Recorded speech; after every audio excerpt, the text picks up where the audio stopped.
SSC board के बच्चों, जय मैं कल मेरे प्यारे क्लास 10 के एसएससी बोर्ड के बच्चों बहुत ध्यान से देखिएगा। मैंने वीडियो डाल के डिलीट कर दिया था गलती से, मैं फिर से बता रहा हूँ। For example one sales amount within state, एक होता है बेटा इंट्रा स्टेट, एक होता है इंटर स्टेट।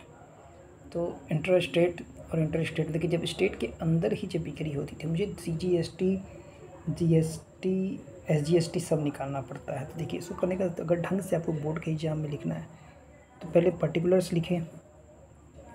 पर्टिकुलर्स क्या था? Output GST, output GST sales amount से निकलता। GST अमाउंट कितना था बच्चों? 1 लाख था। और 1 लाख का देखिए CGST निकालना है आपको, और CGST का रेट 9% दिया। देखिए परसेंटेज निकालना बहुत आसान है, 2 जीरो हटा दीजिए, 9 इंटू 1000 9000। उसके बाद आपको क्या निकालना है? SGST, ये भी 9% 9000 आ जाएगा। फिर टोटल निकाल दीजिए, टोटल आ गया 18,000। अब इनपुट GST जो परचेज प्राइस पे आया बच्चों, इनपुट GST आपका कितना है? इनपुट GST परचेज प्राइस कितनी थी? 80,000। अब 80,000 का 9% निकालेंगे, 2 जीरो उठाएंगे, 89 इंटू 9 7200। ये दोनों को ऐड करेंगे 14,400।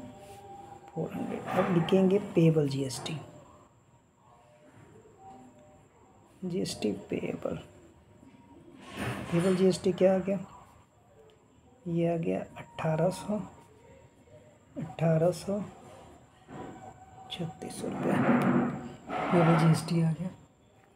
अब आगे देखिए बच्चों, अब यहाँ पे आपको एक चीज़ गौर करने की जरूरत है कि जो सेल्स जो था परचेज से ज़्यादा बड़ा था, इसलिए GST देना पड़ा। अब आइए यानी प्रॉफिट हुआ, सिंपल सी बात है। अब देखिए sales amount within state, फिर से वही चीज़ है, फिर वही पार्टिकुलर बनाइए, पार्टिकुलर्स बनाइए। उसके बाद अमाउंट देखिए, फिर क्योंकि विद इन स्टेट वाला क्वेश्चन है, विद इन अमाउंट के बाद लिखिए CGST। ढंग से लिखेंगे बच्चों एग्जाम में तो एक नंबर भी नहीं कटेगा।